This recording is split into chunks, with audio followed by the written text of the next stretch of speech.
Khushbu Sundar, who, as the cliche goes, doesn't really need an introduction. She's a phenomenal actor, a producer, and now a politician as well. Over the last few years, she's made a mark for herself in all these fields ever since she was a little girl, actually.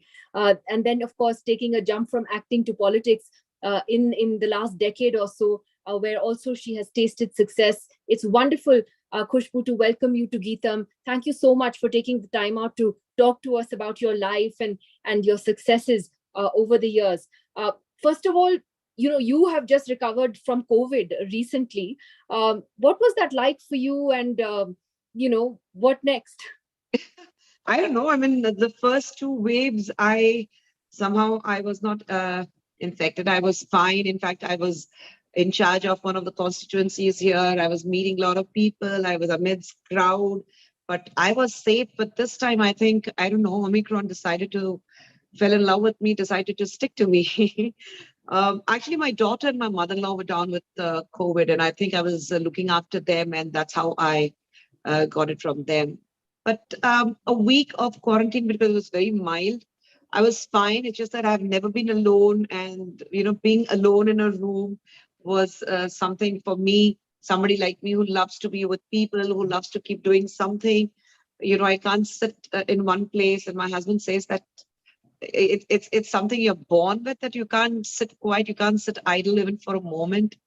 So I was in my room. I was like trying to rearrange the room, taking on everything from my wardrobe, rearranging my wardrobe, cleaning my dressing table. Fortunately, I have a very nice balcony in my bedroom. So I was looking after my plants and I was doing everything. So it was okay. But then being alone is something is what hits you hard. Yeah, that is a challenge, and you've given us some good tips on what to do if you are in quarantine. If you can rearrange your clothes, then why not do something useful? So I was writing a lot. In fact, I was writing a lot. I do script work for my television, and then I was sitting and writing a lot. So that helped me. Okay, so are you working on something specific with the writing? Yes, I'm going to start a new daily soap for Tamil Colors, and I always do script work for my own television shows here. So I had a lot of time to, think and write and how to take it forward. Of course, we are starting shooting in February. We start shooting for that. But then, of course, you need to keep improving and how to add scenes and what scenes you go through the script again and you realize that, okay, this is probably a repetitive scene. You don't need it, delete it. So it helped me. It's quite admirable that you do, you're writing your own scenes and your own scripts for your own shows. That's not something we hear too much of from others. Yeah, I do it very silently. So I generally don't, pom-pom about it. I could do it very quietly. So that helps me. And that's the one creative side, because I can't be a director, but that's one creative side which helps me to keep moving and keep experimenting with different things. When you're doing script for somebody else, then you have to do what they're asking you to do. But like when I do scripts, I think out of the box. I think what people say that this will not be acceptable.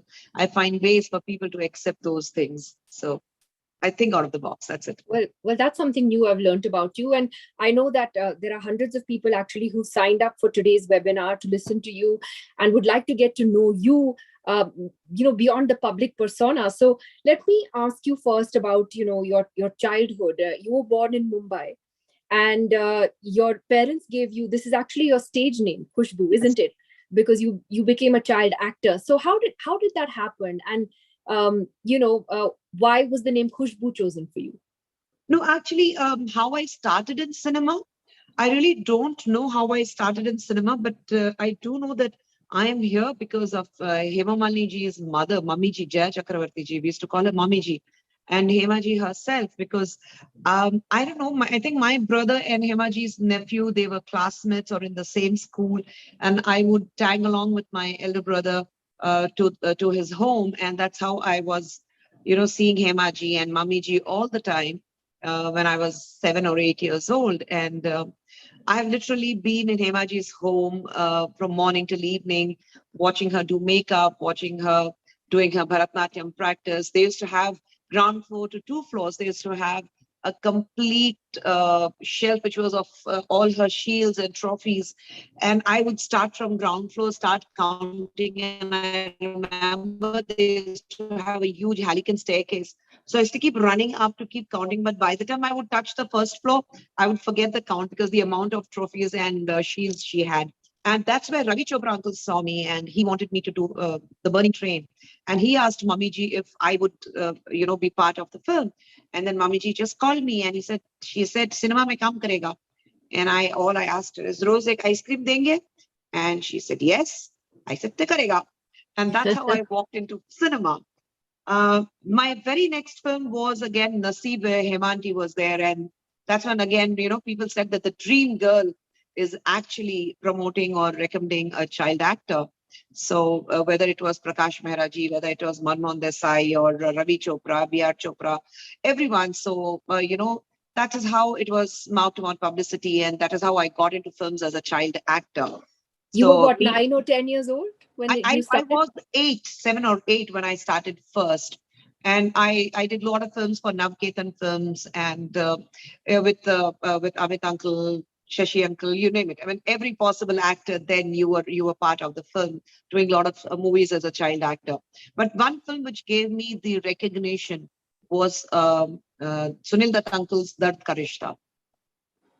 That film actually brought instant fame where people, because that was completely based on a cancer patient. It was about how Sunil Dutt Uncle had taken Nargis auntie to the US for her cancer treatment. And that film, in fact, even today when I come down to North or I go to Bombay, people are like, you're baby Khushbu. And I'm like, no, I'm not baby anymore. So then how did the stage name come about? You were born as Nakhat Khan, and in fact, you very proudly display your birth name as well. So how did it become Khushbu and why? See, Nakhat is a very Persian name. I'm born into a Muslim family. We are Pathans. And it's a very Persian name. Normally in Muslims, they have Nikhat, not Nakhat. And Nakhat means Khushbu.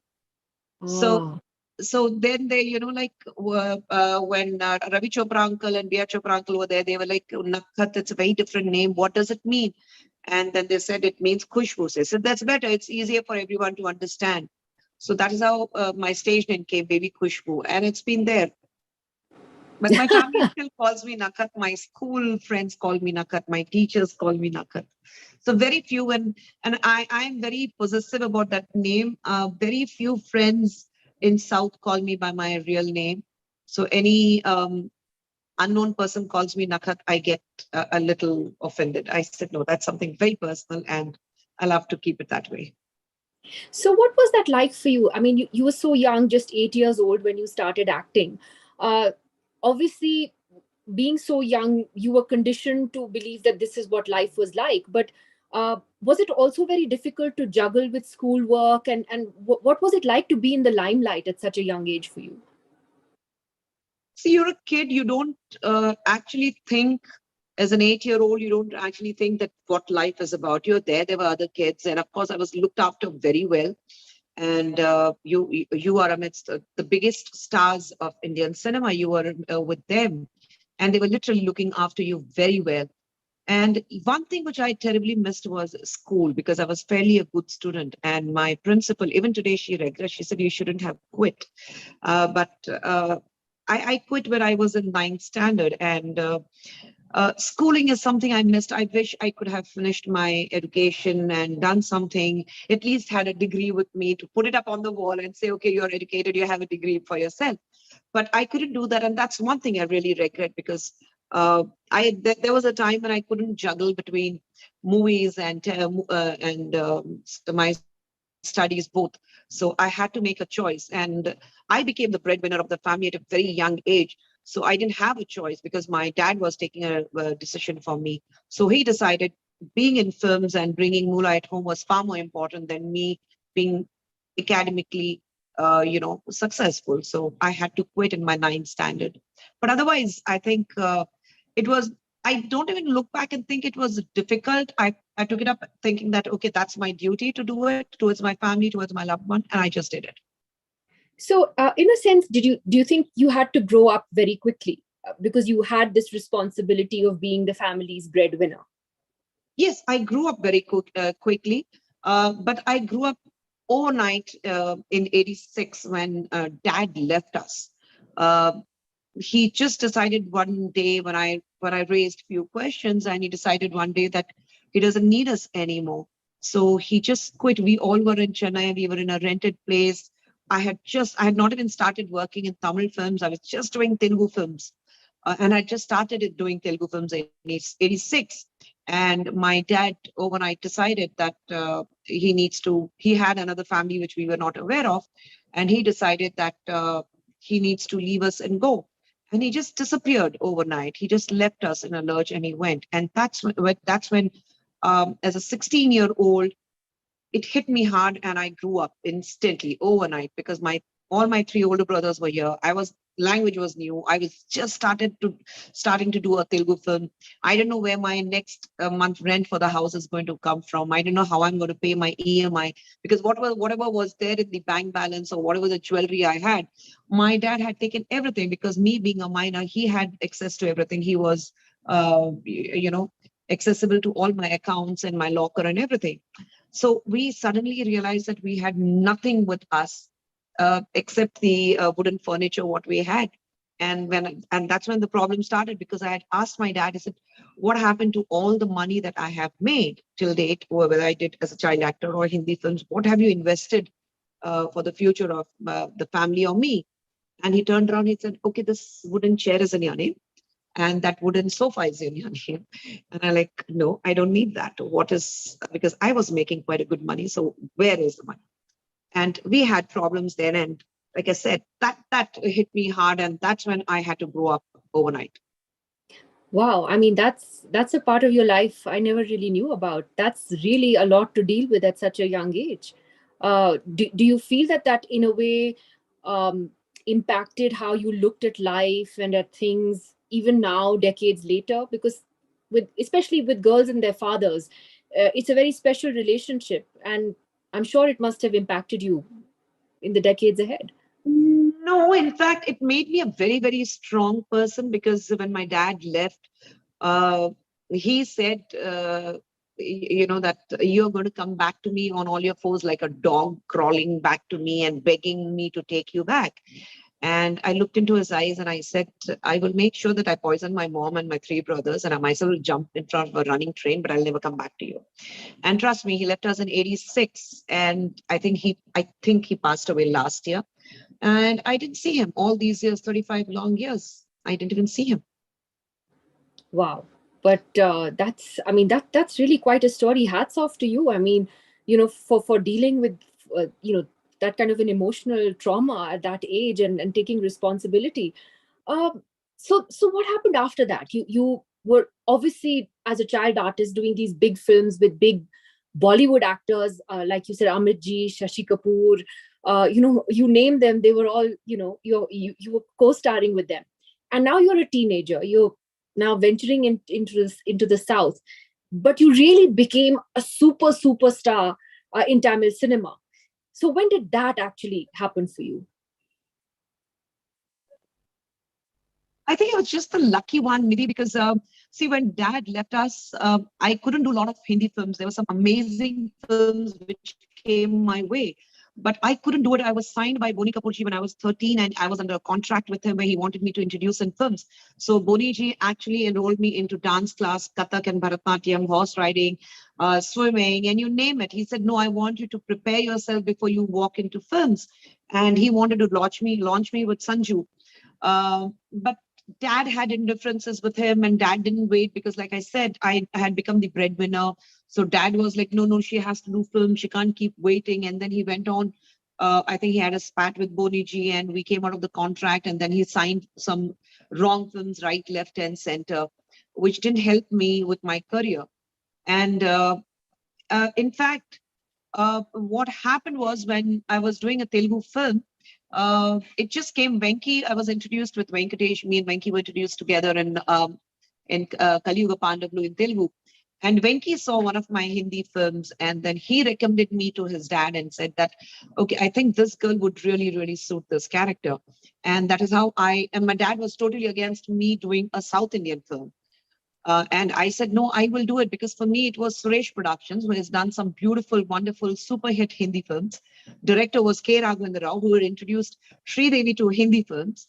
And I knew that since they were introducing Venki in films, the film will be at an extremely, different level altogether. To be grandeur. There will be no, compromises in the kind of film they'll be making, because he's introducing his son.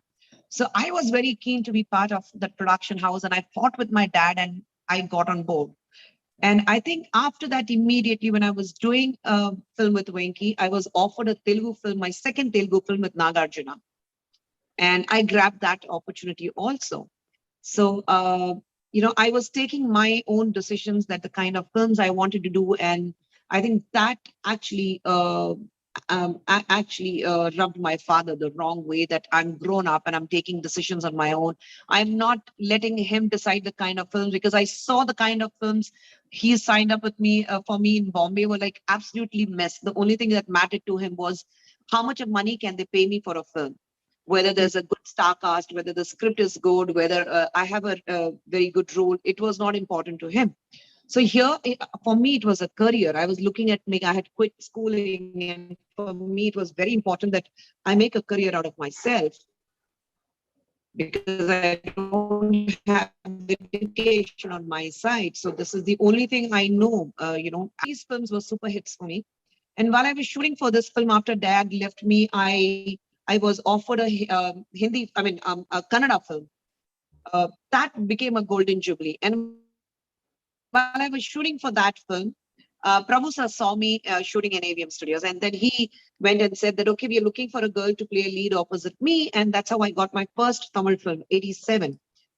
So I didn't see a struggle as such, where I had to, go and meet the producers or show my portfolios to them. But yes, I did go through problems, because my dad, he was trying his level best to make sure that I don't make it big. And then he had sent words to a couple of people that I was available and I was ready to do anything to get into to make a film. So, it a father himself going around and telling that my daughter is available was something that hit me hard. And there were times when I had to actually show the door to my producers and tell them that, show my chappal size. And I says, listen, guys, I wear size 41. Would you like me to hit you in front of your family members, or akele mein maar khaoge? Decide karke batao. So all these things. But like I said, I think I went through that.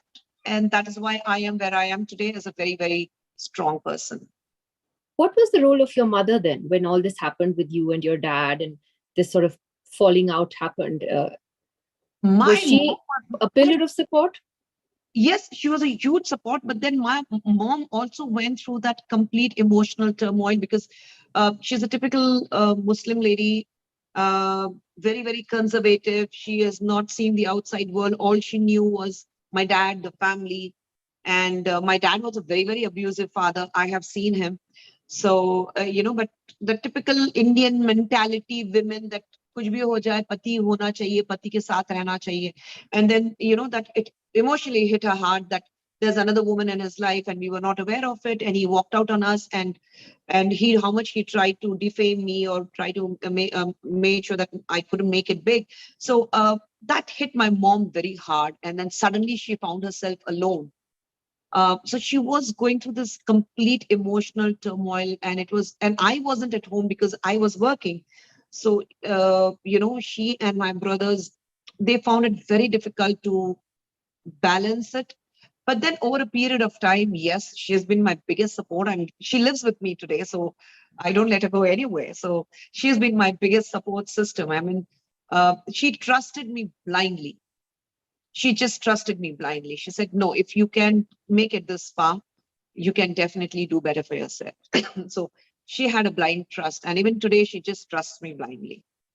I think she would be very, very proud of the woman that you became and have become, and how you've landed on your own feet despite all these obstacles. So really, hats off. We all admire you for that. In fact, I'd like to take some questions now that are coming in from those who signed up, including our students. Devi Kumar has a question.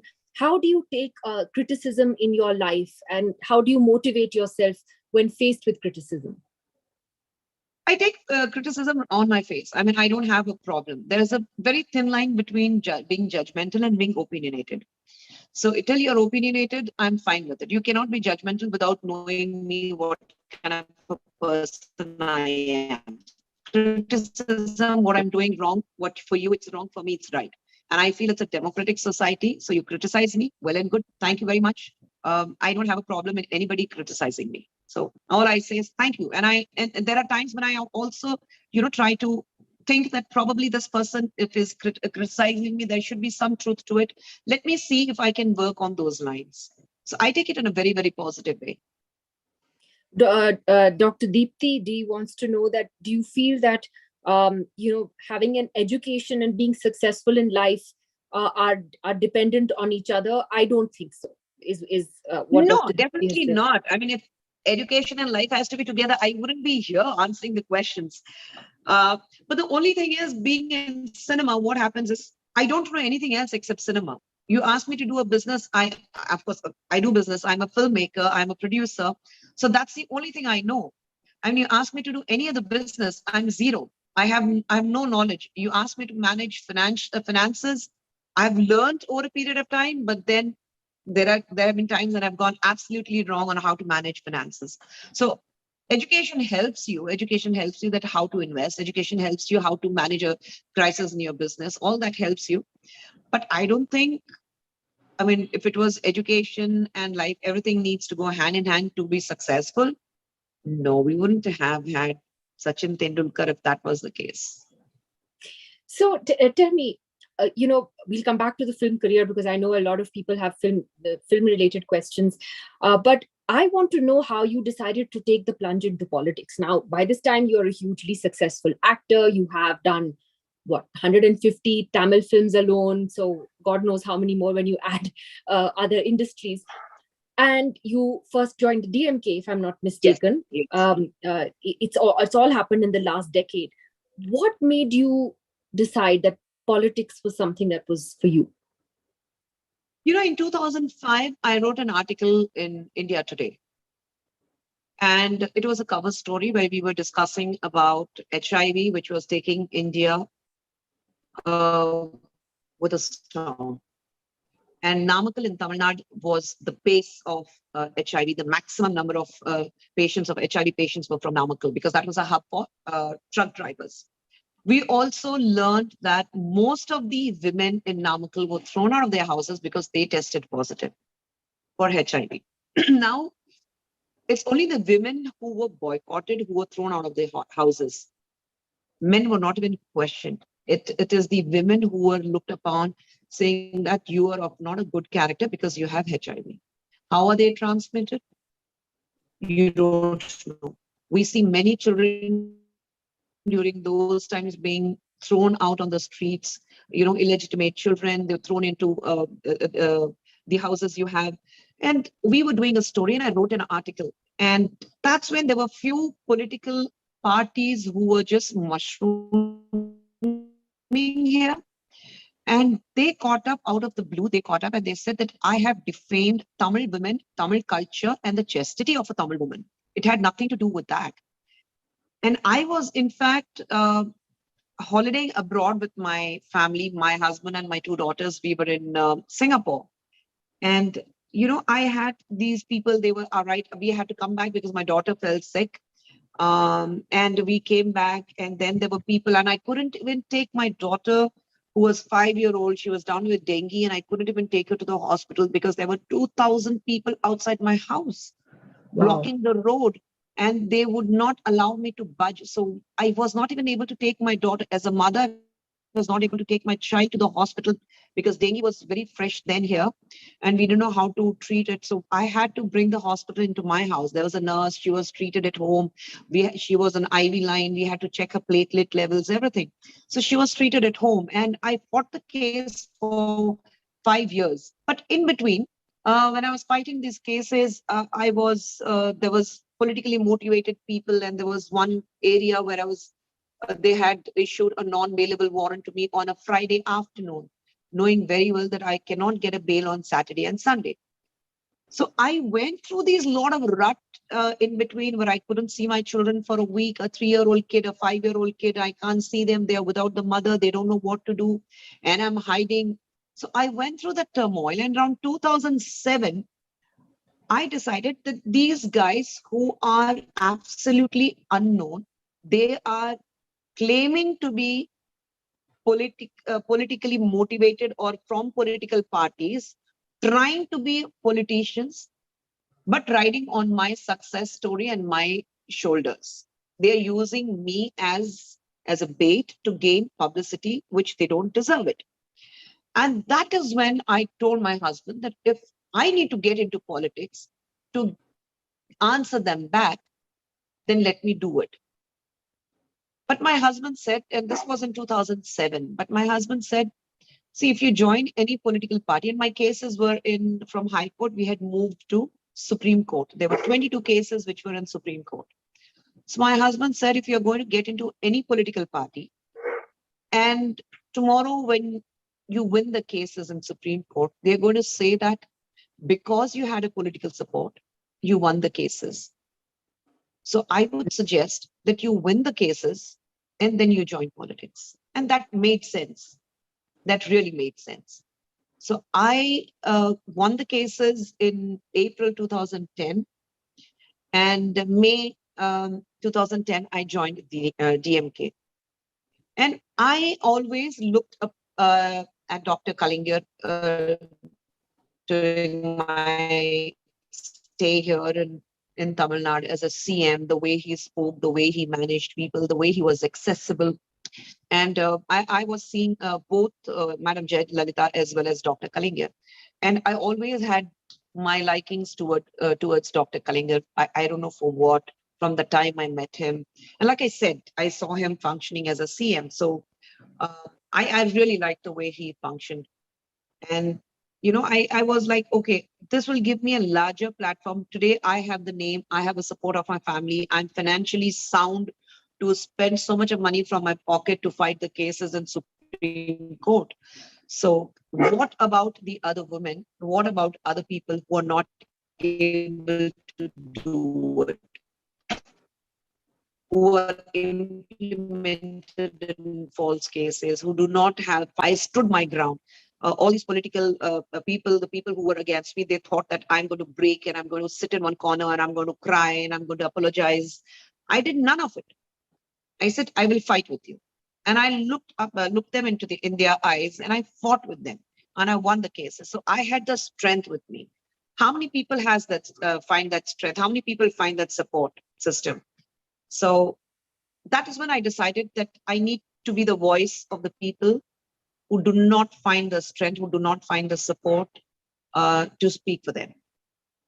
So, when you started with the DMK, but you also then moved, and like so many other people do, you moved on to the Congress, and then, you made a big shift and are now part of the BJP. And of course, it's very common in Indian politics. But, I find an interesting question that Shaw has asked, actually, that how do you see yourself, a liberal, rational feminist in the conservative end of the political spectrum? It's an interesting question. But how do you see yourself actually, in terms of who you are, your values, your beliefs, even your background, and with the BJP's brand of politics? How does that fit in together?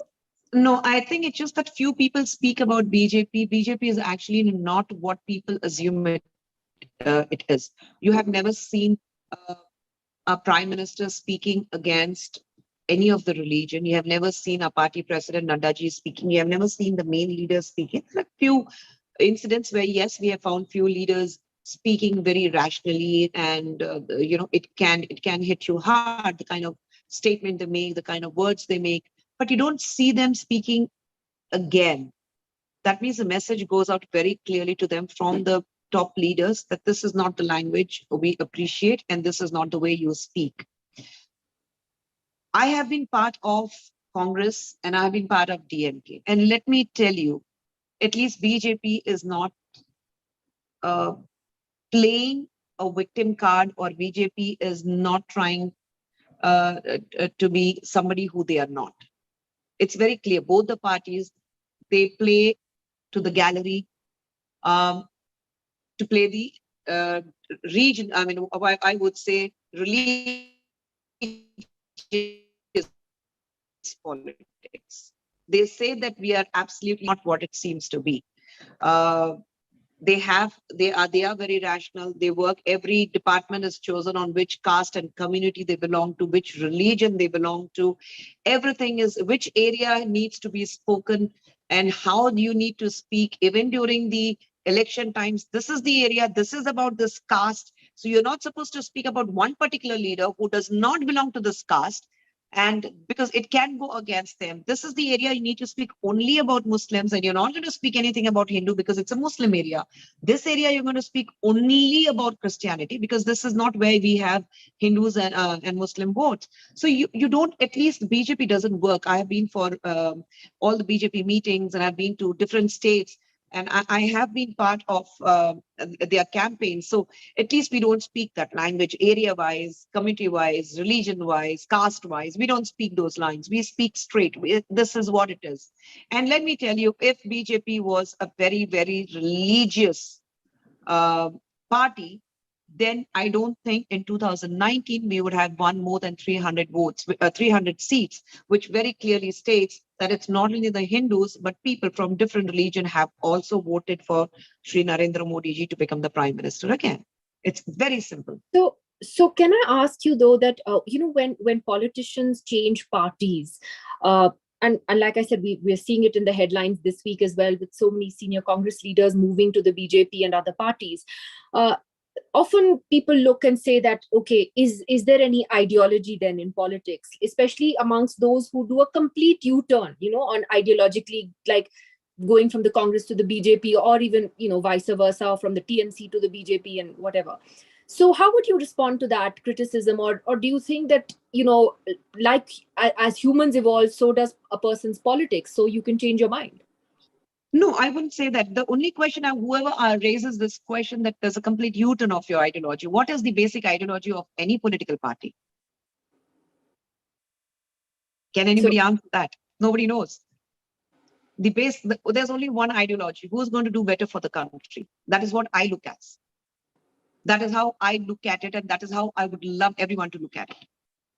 You cannot be ruling the country and say that I am ruling the country, but I am going to work for the benefits of my family, my own people, my kith and kin, my relatives, mera dur ka rishtedar, mere mama ki bhanji, mere chacha ka bhatija. We can't be working like that. You cannot be doing that. When I moved from DMK, it was very clear that I was a little uncomfortable, and the uncomfortable was for various reasons. And it was a very smooth thing where, Dr. Kalingar knew that I'm going to quit, and he didn't even accept my resignation letter. In fact, my resignation letter is still not accepted in DMK. So he refused to take my resignation letter, because when I sent the letter, he knew what it was and he refused to take it. He said, I know what's in the letter. I'm not going to take it. But then after a lot of persuasion, he took the letter, and he didn't even open the letter. He just invited everyone, and he put my letter in front of them. And he said, I know what's in the letter. I'm sure everybody is going to be very happy and they're going to rejoice that she has left finally. Congress, I was very disappointed. I went to Congress with very, very high hopes. And 6 years I gave myself to Congress, and I went and joined the party when it had seen its worst defeat in 2014. Nobody asked me a question there, that why are you so stupid that you're going and jumping into a sinking boat? But when I moved from Congress to BJP, then they're like, she's an opportunist. She has made a lot of money, and that is why she's moved to BJP. Why this question was not asked to me when I moved to Congress? Why didn't anybody say that, oh, what a fool you are to jump in a sinking boat?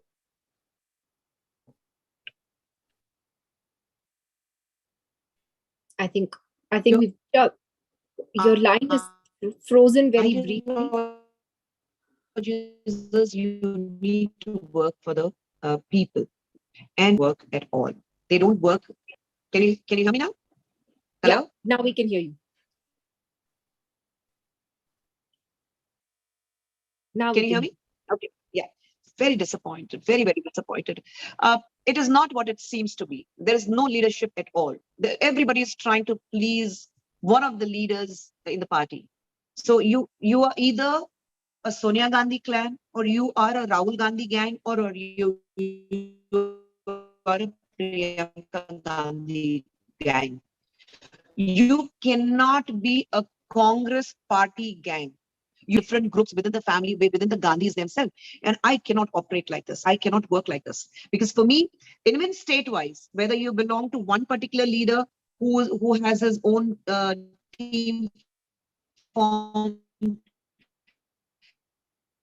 and there is another leader who's from Delhi, he has his own team formed. So which leader you belong to, which leader party you belong to? I mean, I can't work. For me, when I'm in Congress, I have only one leader, and that is Sonia Gandhi. And I will follow only her till she was the president of the party. I cannot follow different ideas, and I cannot follow that. Okay, one person is saying something, the other person is different saying clean. something, the state party leader is saying something. You can't work like that. Because, and I realize in 6 years that, and it's not only me, I mean, it's high time we definitely need an opposition at India with so much of democracy, vibrant democracy. I think it's very important to have an opposition. But then, I mean, we need not work hard. Congress makes sure that we keep winning every time.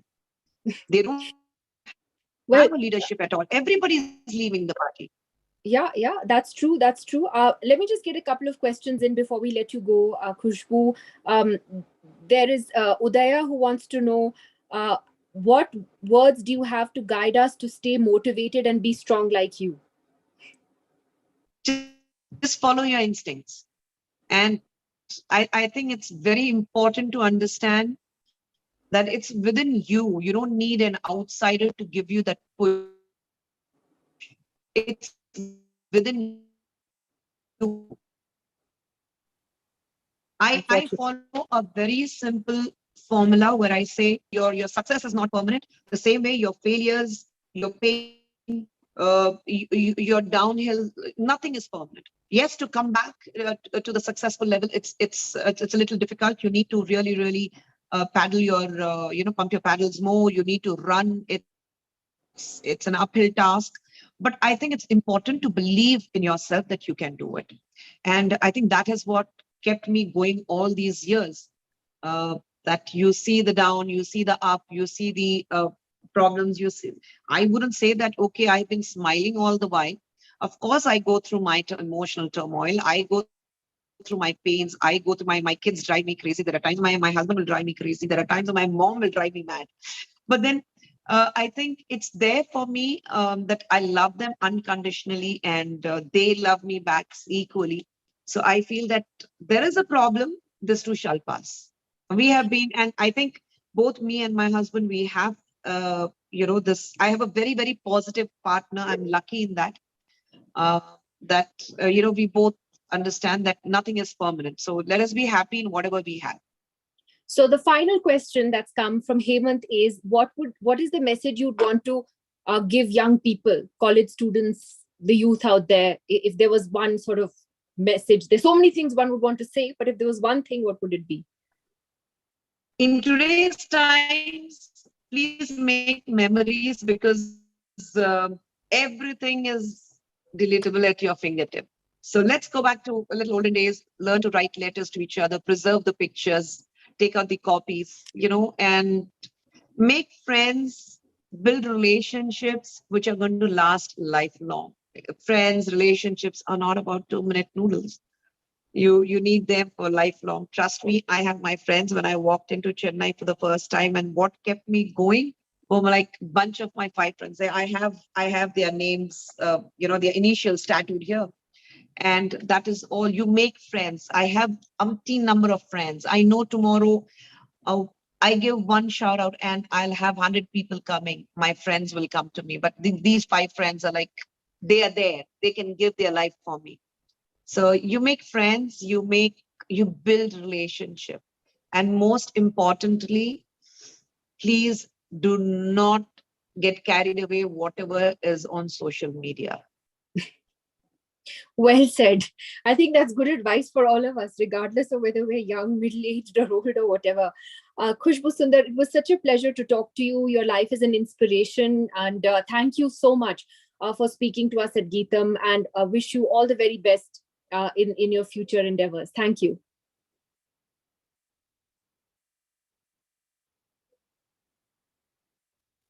Thanks, Satya Nidhi. Such a